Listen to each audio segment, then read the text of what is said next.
Reminder, like, subscribe, follow, and send us emails at podcast@nationalland.com.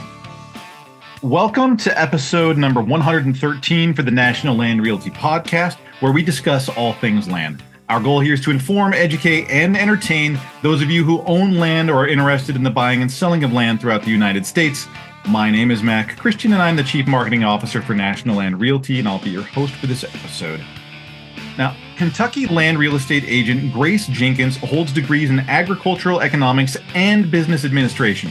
She also happens to be the third generation of Jenkins Performance Horses. It's an award-winning family-owned outfit of quarterhorse breeding, training, competition, and selling based out of Kentucky, specializing in AQHA-registered horses. Today, we're talking with Grace about her family business and Kentucky land sales. As a side note, during the podcast, Grace and I talked about hunting, and I can confirm, based on what I just saw from social media, Grace has closed the deal this fall she actually got a fantastic buck. So congratulations, Grace. I know that you were getting ready to go out and do that, and I just saw that you closed the deal. So that's awesome. And sit back and enjoy. This is a great episode. Okay, so I am sitting here with Grace Jenkins, and Grace Jenkins is out of Kentucky. And Grace, you got a unique background with horses, and it's your whole family, right? Yes, sir, Mac. It is my whole family. I grew up around horses. My family resides in Western Kentucky. I'm a third generation. Well, my dad and my grandfather so I'm third generation. I'm cowgirl, down to my core. I have been around horses since before I could walk. And they just a small family operation, and we're here in Western Kentucky. And this is quarter horses, right? Yes, sir. Quarter horses. Okay, and so how did you get into? So Grace is an agent with National Land Realty, and so how did you get into real estate? Was that just kind of easy follow through from working around horses, or what was sort of the push there?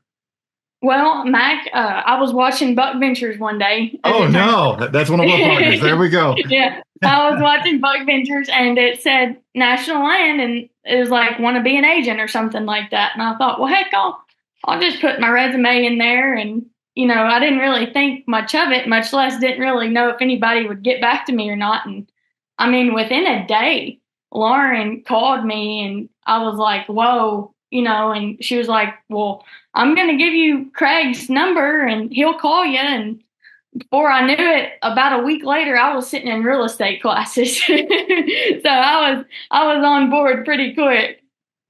Excellent. And so just from watching the show, that was kind of what piqued your interest. Yes, sir.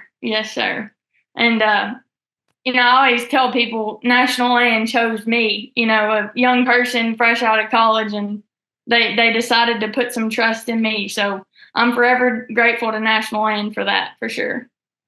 That's excellent. So tell me a little bit. So like you said, you're third generation, quarter horse breeder family, and you've been doing it for a while, and you produced some award-winning horses. Tell me a little bit about the family history there. Like what's sort of how did this all come about? Absolutely. Well, my grandfather, my pop, he has been around horses his whole entire life. He was a cowboy. He team roped. My dad is a very accomplished team roper. And then he kind of instilled that love in horses, him and my grandfather both. I've always been around horses. We grew up roping. A little bit about the horse side. So some of the listeners on here, I don't know if you've heard of Chad Masters, Trevor Brazil, people like that. Chad is a family friend. He's from down here around Cedar Hill, Tennessee, about an hour away. He's a multiple-time NFR qualifier, 2-time world champ. He has 3 of our horses. And one of them right now, his wife currently team ropes on and is doing exceptional. And so I hope to see Chad on him here in the next couple years. I'll talk about a little bit about those bloodlines. So Bill Myers owned a horse named Maybe a Frenchman. And he that was the stud horse that this mare that we have is out of. And the mare had one colt. His mama, maybe a Frenchman's mama, had one colt, and this was maybe a Frenchman. And Bill, and then that horse also goes back to Clint's Darky, who was a running horse and that was never beat. And those horses, that bloodline is so. Chad has horses out of that bloodline, and I now have a colt out of that bloodline as well. And so I'm looking forward to seeing what he'll do. Trevor Brazil, I'm bringing him back into the loop of this. He has a full sister to the broodmare he has a full brother to my grandfather's broodmare that raises these excellent colts. He rode him at the finals. His name was Wishbone. They looked almost identical. And we're very proud of that bloodline, and those horses have gone on to do exceptional things. And we've also got an own son of Highbrow Cat. He's one of our stud horses. And his name is CT. He's a sorrel, 4 white feet, stands about 14'2". He's flashy. And then we also have Amanda Starlight stud horse. And he is bred kind of like CT. He's got a little bit of that Highbrow Cat on him. And then we also have an own son of Streak of Fling stud that we recently acquired. And Streak of Fling actually just passed away. But this horse is about 15 hands. He's roan. He's beautiful. We want to put my grandfather's goal in his whole horse operation is to breed for brains, speed, disposition, smoothness, bone, looks. And his end goal is to produce a horse that anyone can ride, an all-around horse that, anybody can go do and excel on is our goal. And a little bit of history too. I've been around horses most of my life. You and I had talked previously about this, and it's like I've been on them. If I were to ever claim any kind of expertise on horses, I would be out of my depth immediately. Like, it's just not. My family history does not yield itself to that. And quarter horses are bred to out-accelerate, outrun other horse breeds in any distance at a quarter mile or less, right? So these are fast, powerful, quick accelerating horses that are kind of designed for competitive rodeo. I mean, like they yield themselves tremendously to competitive rodeo, especially, team roping, where you got to get out of the gate fast, get on top of the calf fast, and get the rope out fast, where you got to accelerate, or barrel racing as well, right? Where you've got to do quick turns, quick acceleration. So what events have you competed in? What's sort of your background? Well, Mac, when I was younger, I used to barrel race a little bit. But my main priority, my dad is a team roper, so I think it was only destined for me to actually end up being a team roper, and that is where my true passion lies. I used to junior rodeo, and I went home one day and I told my dad, I said, I've been warming your horses up. I said, I want to go to ropings with you. Like, let's not do this junior rodeo anymore. I want to go to some big ropings. And my dad has hauled me from Alabama to Tennessee. I mean, anywhere I go with my dad, and always have. And I've been lucky enough. My current horse he's exceptional, and he's fast. And my dad, my dad is a lot higher caliber roper than I am, but he's also got quite a few years on me. But his horses they are fast to cross that line. To rope at the level that he does, they have to be powerful and quick and fast-footed and, sure-footed to keep their footing up under them. And the barrel horses, I'll kind of touch back on the breeding. They've got horses bred now that are to do their specific event, whether it be barrel racing, breakaway roping, team roping, calf roping, anything.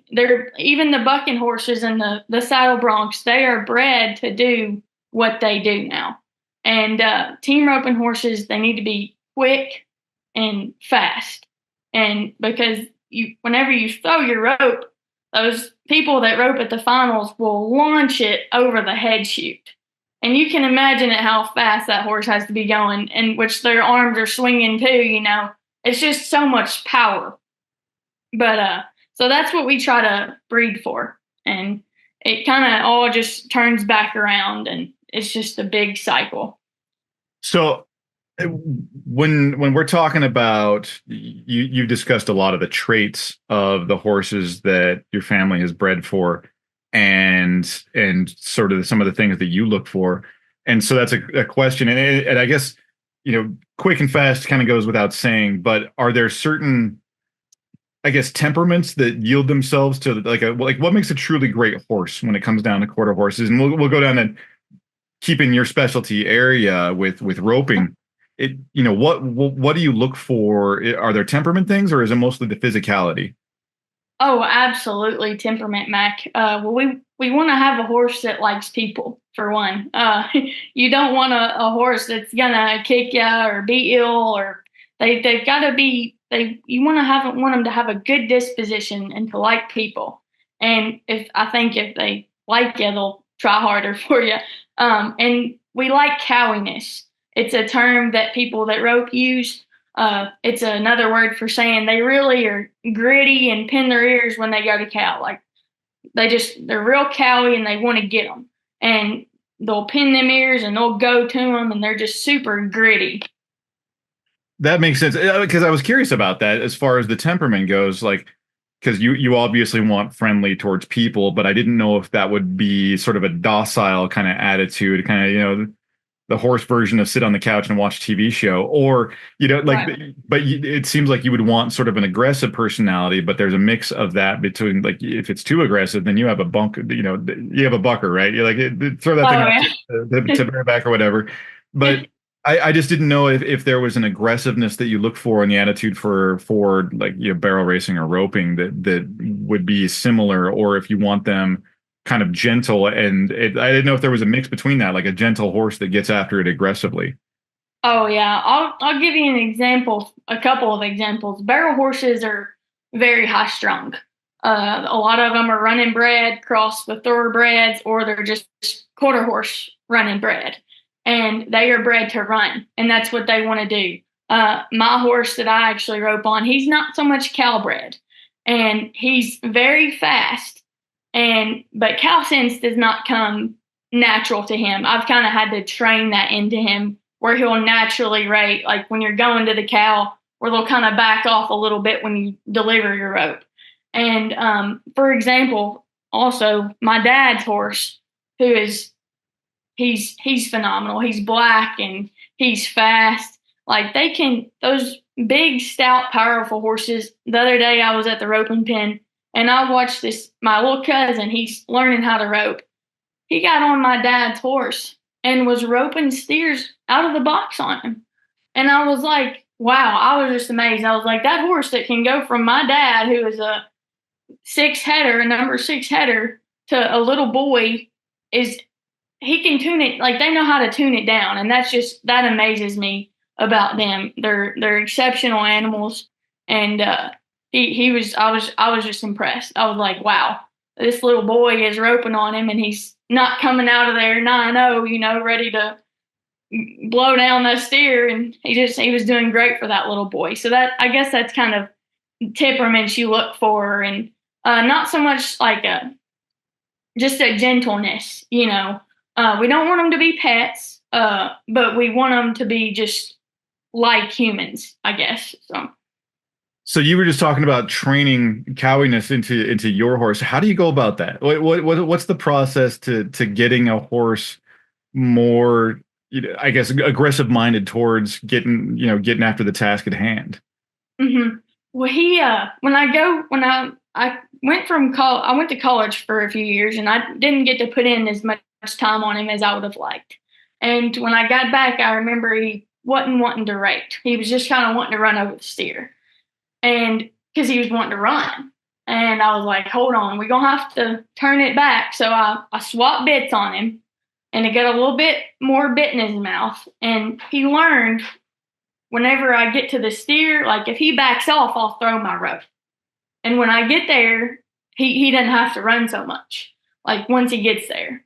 So he's learned the quicker he gets there, rope, and then he can let off. And it's kind of unfortunate. He's actually injured right now, and I think he's going to have to be off for about a year. But I'm grateful for him because he is an exceptional horse, and he's learned his cowiness. He'll pin his ears, and he will get across that pin just like you want him to, and he's great. So it's more of a routine thing. You're not out there. Some animals that you reimburse with food, some animals you like different things, and like for this, it's just practice and routine and getting after doing the same thing over and over and realizing the pattern. Is that kind of how you're training this into him? Absolutely. Routine practice. I'll rope about 8 or 10 steers on him, and that's it. Like they're kind of like a kid. If you just pound and pound and pound, they get mad and then they don't want to cooperate. So I was watching a video or reading in a magazine. I don't know, one of the greats. I don't remember exactly who it was, but they said that they would rope 6 or 8 practice steers at a time on their good horses, and then they would quit them. Well, I've kind of taken that philosophy into my practicing, and I'll rope probably no more than 10 steers on a horse, and then they're done. Because if they get to resent it, they won't perform. And whenever I go to a roping, I'll run 10, 15 steers on them, and they take it. And it seems to work for me. I'm not saying it's the only way, but I've got a young horse that I'm riding right now. And when I was starting him, I'll, rope 5, 6 steers on him, and then he's done. And then I can go to a roping and I ask him for everything he's got, and he's willing. And it seems to work for me. I don't know if it's the right way or whatever, but it works for me. And I like to keep them from blowing up, where they get all antsy in the box. And I want to keep their mind good. And this horse is actually for sale. So I'm like, I want to do everything by the book on him and just keep him right for the next person. And so when you're doing this, I love conversations like this because I get out of my depth and ask silly questions because I anticipate some people listening would have the same questions. Is when you're out there with these well-trained horses that are like they're precision instruments, right? I mean they're bred for a specific task and they do that task. You just spoke to this. It's not like you get a car and you hit the gas and it goes. It's like this car has to cooperate with you. You have an agreement or a friendship, and you've got to treat something right. It's almost like a coworker. Like you've got to interact in a way that they are like, okay, I'll work with you. Because if they don't like you, they're not going to roll with you. Is that kind of like, do they get attitude with specific people or how's that go? I had a horse. I think they do. Like I got on one of my dad's horses one time and he was like all antsy, which it could have been me, rod or error. But I'm like, I told my dad, I was like, Dad, I can't ride your horse. He's like, they just know somebody different, and my horse that's injured right now, he would never do it to me, but he's at the vet's right now and he gets a little irritated when the vet goes to try to take care of him. He's getting poked and prodded a lot. And I think he's been a little ill. So they definitely know, and I'm like, he would never but that's bless his heart. He got kicked by another horse and his hock, which is like basically on the back side of the leg. It's kind of that in the middle of their leg where at the bend right there, that's the hock. And he got kicked right there, and his legs swelled up. And I took him to the vet and got the fluid off, and I took him back, and he's got a bone chip, or it's a broken bone, and found it on the X-rays. And I think he's going to have surgery in a couple weeks, and somewhere. But I'd like to give a shout out to my personal vet, Dr. John Laster, and Dr. Corey Goodlet, Dr. Matty Orm, and Dr. Madison Futrell. They've taken exceptional care of him. And to have a horse operation like we've got, you've got to have a good vet in your pocket. So I'm very thankful to Dr. John. He's actually also my cousin. So I told him, I was like, I'm sorry, John. I know I make it hard on you, man, 'cause saving my silly old horse, but I'm very grateful to him because they've taken exceptional care of him. Because I mean, because there is sort of a I don't want to say a frailty with horses, but you can have like just a simple thing like a kick. One, you've got metal shoes on a horse, so a kick is amplified from a horse, but just their legs are so precise that something fouls up and the whole animal's down. I mean, like it just takes a split second for something to go wrong. You've got to. It's an animal that you really got to take care of, right? I mean, like it's something Oh, that yeah. no, you can't risk something like that. It's a tremendous kind of thing. Oh, absolutely, Mac. And their legs are one of the most vulnerable parts on their body. Like my vet said, half an inch and he would have been crippled. And I was like, oh my gosh. And it makes me sick that he's probably going to be out for a year, but I want to give him the proper time that he needs because he said, Grace, he's got excellent joints and he's 12 and he's not old, but he's a little older. And I Mature. was like, well, that's great to hear. That's great to hear. But I was like, mankind, I hate that I'm not going to be able to rope on him for a while. Yeah. Oh, yeah. So your family being in this for a while, this is sort of where my curiosities lie. Are large outfits will get into a routine, and the larger your enterprise gets, you've got to sort of have a process as you go through. And it seems like smaller outfits, you mentioned, you're just a smaller family owned outfit that's been going for a while. Mm-hmm. Smaller outfits are a little more nimble. They can experiment and come up with new ways, and you get a lot of new ideas from it. Goes that way with any business. Smaller companies are a little more nimble and they come up with new ideas. I was curious if your outfit does things a little different, or if you have some unique ways that you do the breeding or do the training or do the feed, or any of the ways that you work with the horses that you don't see very often. I would say some things that set us apart are our feeding program. My family takes exceptional care of our horses. They get grain twice a day and hay in the wintertime when there's not very good pasture. And my grandfather believes in feeding his yearlings that good quality alfalfa hay, and they are just butterball fat and slick, and they look good. And people like to see, well taken care of horses, or at least I do. And I think it goes feeding them good from a young age. It helps develop their skeletal system, and keeps them good from the time they're young till it puts a good foundation on them. Mac. I think if they're not fed properly, it can lead to issues down the road.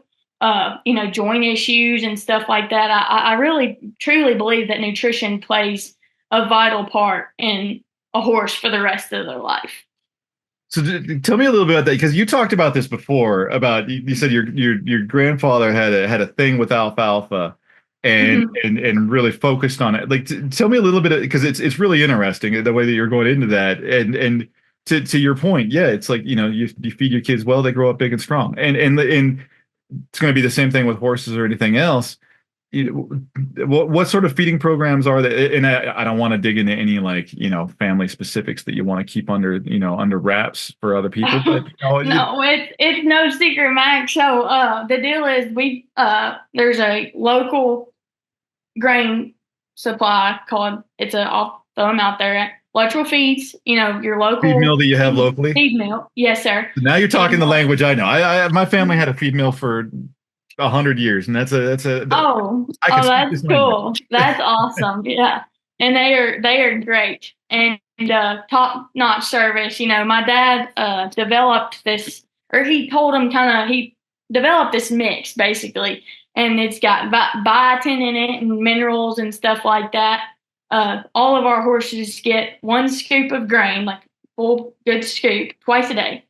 And my dad keeps mineral out for them. And then in addition to that, in the summertime they get alfalfa, and sometimes in the wintertime too. We feed alfalfa about year round. But in the summertime, they don't get as much grass hay because they've got plenty of pasture. And the grass hay, we feed that real heavy during the wintertime because they don't have the pasture is about pretty much dead. And so that's kind of how we feed it. And then my grandfather puts blocks of, alfalfa out there. He feeds them out his yearlings alfalfa twice a day, or once a day. But it is crucial, I think, to the development of a horse, and it makes them feel pretty good too. If you've been feeding one alfalfa, you better watch out because he might bite you off. So the feed that you're working with the biotin mix, is that did your family work with the mill to get that mix right, or is that a product that they sort of came up with that you guys locked onto? I think it's a product that they came up with, that my dad might have told them, I want this in it or something like that. Like, I don't think it was something, I believe it was something that they offered. But I know that is the mix that my dad uses, and he swears by it. And he loves it. That's all he feeds his horses. And sometimes if you want to make a horse fat, you feed them oats. That's what my grandfather and dad have always said. That works too. It doesn't have to be a special mix or anything like that. It was always my favorite thing. So my family mill, my grandfather and my great grandfather built it by hand, and of course I being the type of kid that I was, my mom would send me off to work in it I started about 8 years old working in an industrial feed mill. I needed to be right when I was at a young age, but they had this mix that they would do. It was corn, oats, and barley, and they would mix molasses in with it, and they would run vitamins like your biotin or things like that, or calcium if they needed to, or whatever they mixed into it. But they would, if the animal was being finicky, they would throw molasses into it. It was my favorite thing to roll, because as I was filling up the grain sacks, I'd be pulling out corn chips covered with molasses, and they'd come out of the steamer, and they just got cracked, by the rollers. Oh man, it was the best thing in the world. I ate those. I would spend more time eating that probably than being productive in the mill when I was at a young age. So it was like I was eating horse food at a young age. That's yeah, eating horse food. Oh, that's funny. But it's an important thing to get on the same page. Like, you can work with your local mill and mix things up and try things out and get the industrial mills can't do that as much as like a local mill can, and they can get a mix for you and get it right and get something that's going to work with your animals. It's really cool to do things like that. Absolutely. So I wanted to ask, I had a couple of harebrained questions because I threw you questions in advance. And one of the questions I wanted to ask you was what's the worst horse you've ever been around? Oh, Mike, I'm going to be real honest here. I'm very blessed and extremely lucky. I haven't really had to deal with a horrible horse. I mean, I am extremely blessed. My dad and my grandfather keep me mounted very well, and I am very grateful for that. My horse, I think he's thrown me a couple times, but I think that just kind of goes with the deal. I have never truly had a bad experience with the horse. So as they're breeding, is that more a matter of the breeding program, in that you have less wild cards if you engage in selective breeding and their temperaments come out fairly evenly, or do you get a wild card once in a while, like, oh, this one's not going to behave? You definitely get a wild card every now and then. I think it's just kind of how it goes. Some horses don't fit the bill. Like, they might not have. I mean, I don't think our horses would be like this, but we've had some that they just didn't have what we call a lot of try or heart, and they might make an excellent trail horse, but for what we do, they just don't work. Some horses aren't. My dad is about 6'3". He requires a fairly big, large size horse, 1,250, 1,300 pound type horse. And some of the horses that are smaller won't necessarily work for him. But for somebody that wants to go breakaway or oat calves, they're exceptional. That's what they want. But he requires a more bigger framed horse. So it's just kind of different things for different people. Everyone likes different horses. Oh yeah. And so I wanted to ask too, as far as the training program and stuff that you all have, obviously you're in tune to industry practices. You guys are always kind of like keeping educated on processes that work, processes that don't. Are are there like are there practices in the quarter horse realm that are controversial, that are sort of people stay away from, that you all, I mean, maybe you do it, maybe you don't, or maybe you've heard of it. Like I just didn't know, do most people do fairly like the close to the same thing around all the breeders, or I don't know. I wanted to ask the Yeah. question because I was curious.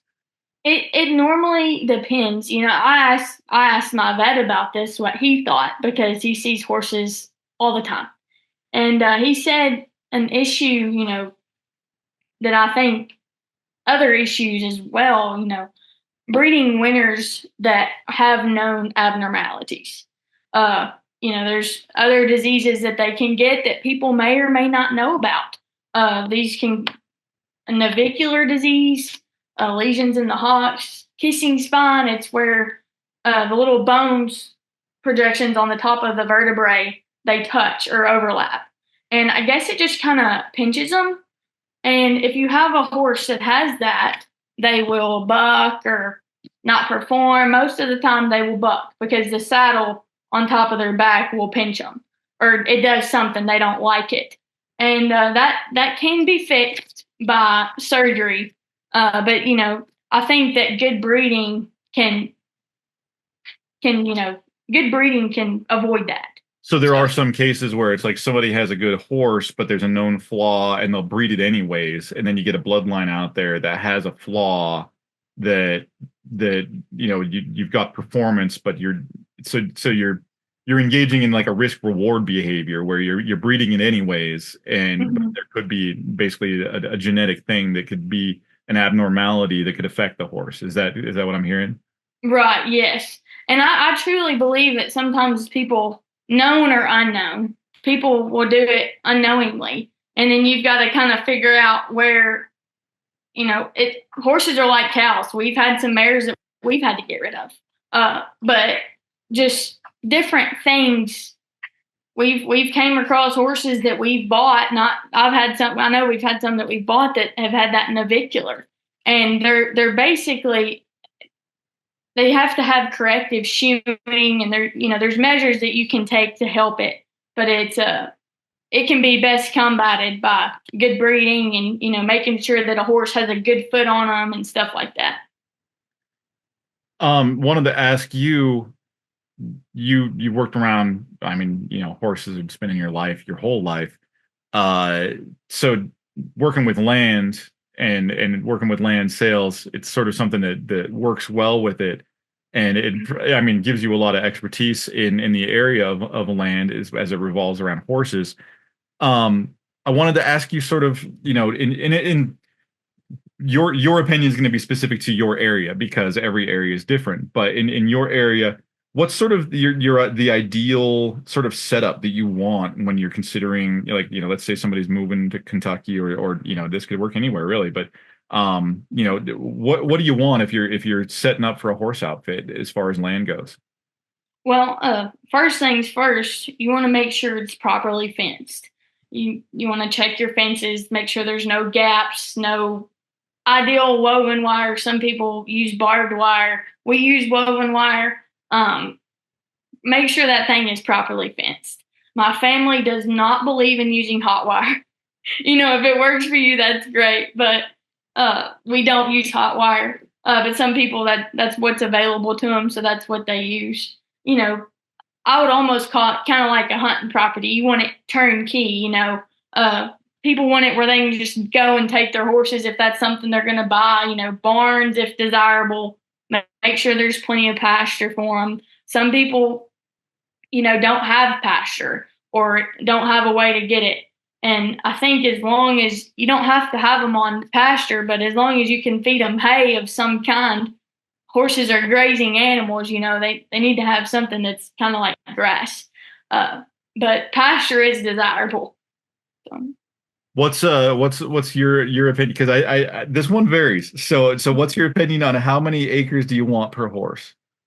Well, Mac, it really just depends. Probably 2 to 3 acres for a horse because they are horrible on a pasture. They will just eat one spot bare and just gnaw it down to the ground. My dad kind of rotates his horses around, the pasture because you'll go out there and you'll see like this one bald spot where they've obviously accumulated, and then everything else is grown up.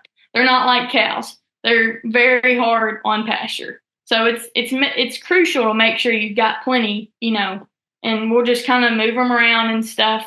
We're actually trying to convert some of our farm into horse pasture because we need more pasture.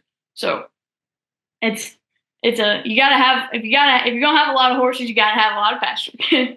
So, and that was my next question was going to be, do you advocate that you have pasture on site, or some horse owners will have a smaller lot and then just run feed to them and just regularly feed on site and not have grazing. What is there an either or? Because I realize this is all really subjective, but I just wanted to ask sort of your insight. Is that something that you push for, is to have grazing on site, whether through ownership or lease? Some people aren't where they can own pasture. If you can lease it, great. I know we've got some leased, and then, but it's whatever the owner can afford. I truly think I like having it right there, all convenient in one spot where they can go out the pasture. My dad brings his up to around the barn in the evenings, feeds them grain, and then they go out at night. And then during the day, he brings them up because if a horse is out on pasture for too long, they'll founder. And that can lead to soundness issues down the road. It can kill them in extreme cases, or they can have a really long road to recovery. Do you see any differences in temperament or performance based on whether they're grazing or whether they're in a smaller area and getting feed? We always say that a horse is better off being turned out. Like, I think that they need to have grain, especially if they're a performance horse. You see a lot of these horses and they're just in the pasture. Well, that might be fine if that's what they're used to. But my dad pulls his off the pasture at some point during the day. It might be normally for around 12 hours. They're not on pasture just all the time. I don't know if that really answers your question, but no, it makes sense. It does. It does. Yeah. If you were to attribute it to something else, it's a performance athlete, and if they're just eating regular food, then they have a certain result. Okay, I see. But what you're describing is where you're supplementing grain. It's kind of the version of you've got an athlete that has the regular practice, but they're also using supplements and protein supplements and vitamins and stuff like that to maximize performance. And then there's also, I'm guessing there's probably a mental aspect to it, to getting to graze. There's sort of like a same thing that we get. If we get stuck in the office too long, you got to get outside once in a while and move around a little bit. So I was just curious if that affected the horse's kind of, behavior at all. Oh yeah, absolutely. During the summer, my dad would turn his horses out and they would come up and he'd be like, "Oh my gosh, they're so fat. I'm gonna have to pull some of this weight off of them." And he would keep them off the grass for a few days because it bloats them, and their bellies get really big. And we try to keep ours in the best shape we can, And that pasture, we were getting a bunch of rain over the summer, and it just kept going, and they just kept eating and getting fatter and fatter and fatter. And they're like athletes, You gotta treat them like one. They need exercise and plenty of hay and water and grain. Tell me a little bit about Kentucky. So I'm going to be honest. The only thing I know about Kentucky is, one, we have offices there and and we have that kind of stuff. And I put down a book recently on Daniel Boone and like that's old Kentucky. So I don't know much about Kentucky. Tell me about the horse markets in Kentucky. Is horse breeding is it a common industry in Kentucky? Is it a big market, or tell me a little bit about sort of the area. I would say a lot of the big market is not quarter horses. There's a few people local that we know that rope and stuff, but a lot of like when people say Kentucky, they think of the thoroughbreds. Yeah. And that is where the major industry is thoroughbreds. That's a huge revenue. I went to school at UK, and going to Keeneland and watching those race horses, I was like, whoa, because that's just a different level. And I was amazed. They're riding 2-year-olds here, and I'm like, I mean, these horses are trained to go around the track, and I'm like, when they're like a 2-year-old quarter horse, we barely even rode. Like, my dad has gotten to where he likes to start his at about 2.5, 3, really putting riding time on them. Now, we've, put your hands on them before, so they're not completely gung ho, but their skeletal system doesn't really develop fully until they're 4 to 6 years old. And, just put as much pressure on a young horse as possible. And it seems to work for us, but those thoroughbreds are a whole different breed. But I would say that the horse market, that is where it's at in Kentucky. Okay. Thoroughbreds. I was curious about that because, Kentucky. Have you been to the Kentucky Derby? I've never been to the Derby. You've never been to the Derby? I want to go so bad, but I've never been. I've been to Keeneland, but that's about as close as I've come. Yeah, cause I was definitely curious because it's famous for the race horses and everything, and you're right. That's the style of horse that it is just so completely different. It's that straight line speed and just get out and after it and run versus there's a lot of critical thinking that has to happen with quarter horses where they have to evaluate and slow and angle and accelerate and not dump their rider off the saddle, that kind of stuff. That's like all the things that go into it. But I was, when it comes down to racing, like you can have a racetrack, but that doesn't mean you have breeders near you. Like people come in from different places. So I didn't know if the Kentucky market, there was a lot of breeders there. There's a few, but I would say it's pretty spotty. You go to Lexington. I don't know if you've ever been to Lexington, Kentucky, but if you ever get the opportunity, you should go. It is beautiful, which I'm biased, but you can travel, 15 minutes from Lexington, and there's just horse farm after horse farm after horse farm, just miles and acres of manicured pasture, and it's beautiful. But it's a completely different world. The racing world is completely different. Very much so. Yeah, yeah. So you work in land sales in Kentucky.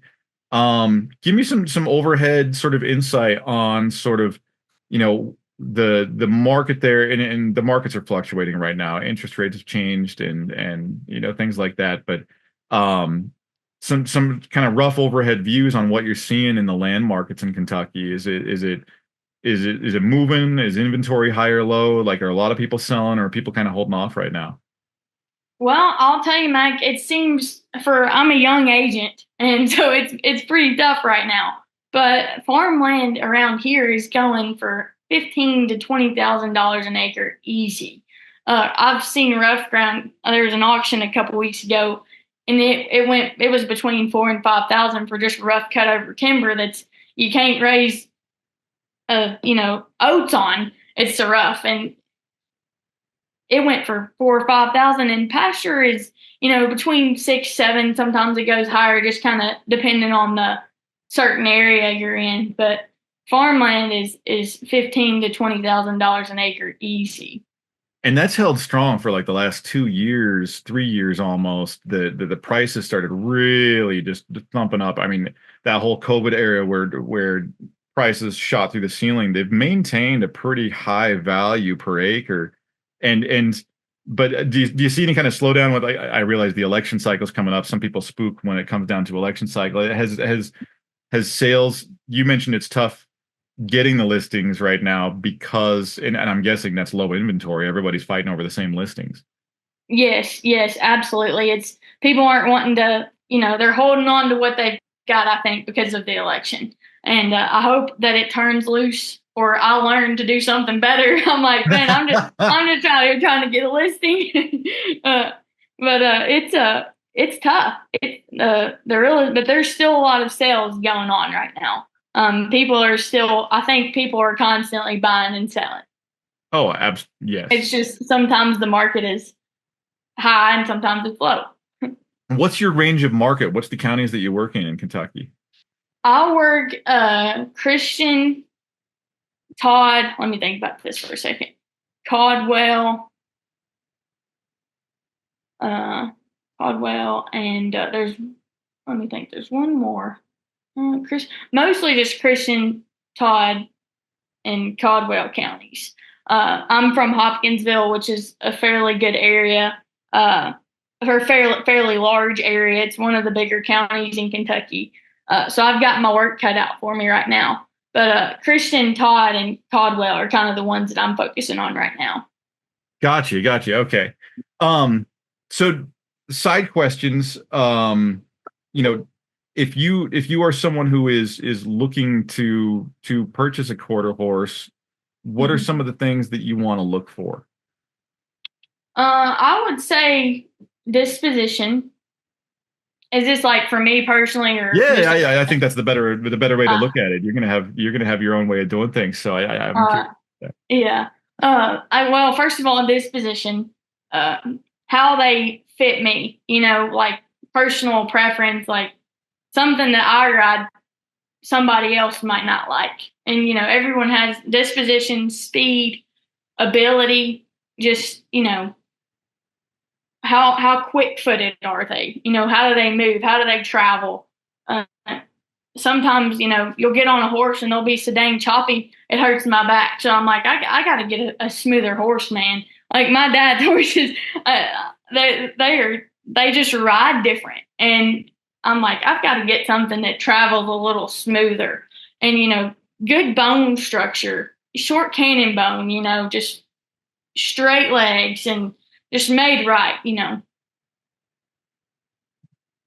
So where was I headed with that? I locked onto something that you were just talking about, and I was going to head there, and then I lost it. Train of thought thing just left my head. So would you rate disposition as the most important that you're looking for when you're looking at a horse to perform, or you're looking at the athleticism of the horse? I'm going to look at disposition first all day long, and then speed. If they're fast, they're probably not. If they're not fast, they're probably not going to catch a steer very good. And quickness, but disposition is one of the number one things. I think personally. I remember what I was going to ask you, and it had nothing to do with horses. We talked briefly before this meeting, and you brought up hunting. Are you getting out hunting this year? I am, Mac. I'm very much looking forward to that. My deer season is off and rolling. Kentucky opened up the 7th, I believe. I've got a crossbow, so I've been doing a little bit of crossbow hunting. I passed up a deer the other day, and my brother was texting me like, "Why aren't you shooting him? Why aren't you shooting him?" And I was like, "Luke, I'm chasing a bigger one, man. I ain't gonna shoot that deer." There's a rumor floating around that I've heard from 3 different people that there's a big old giant deer in front of my dad. So I'm trying to hold out until I get him. And one of the smaller bucks, I'm going to try to take a youth hunting next weekend. And then I'm going to Missouri probably sometime the end of October. So I'm really pumped about that. I hope you have better luck than I just did archery and I pulled off like a 1,500-foot climb and pulled 8 miles backcountry trying to chase elk with my longbow. And I found some dusty poop, and that was about all I found. My goodness, Mac. I took my bow for a walk. I would love to go elk hunting. That is a dream.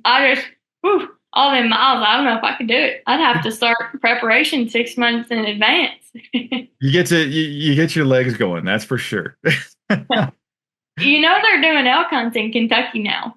Yeah, so elk in Missouri, they have it on public land in Missouri. Really? I did not know that they had elk in Missouri. Oh man, maybe one day they'll be in Western Kentucky, but I don't think our territory is cut out for them. Right. They got to graze out. Yeah. Well, Grace, I really appreciate your time. I love the topics.